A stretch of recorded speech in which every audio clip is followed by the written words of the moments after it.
Well, what's ugly still in markets is that we haven't, in Europe, really overcome the effects of the crisis. You still have weak banks with low return on equity. Bank shares are right at the bottom.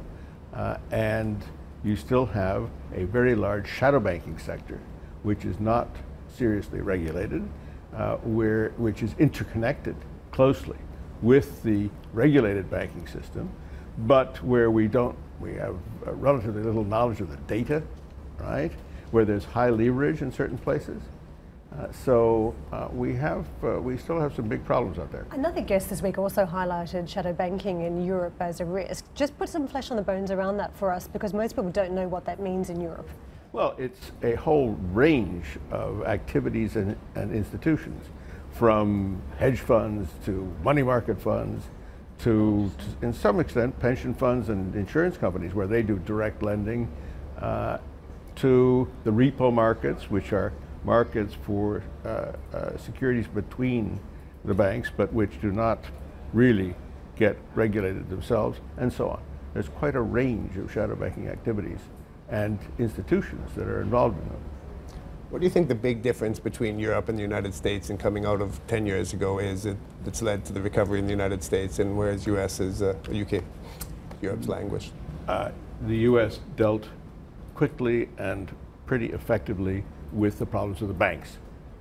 Europe did not. That was the first big mistake.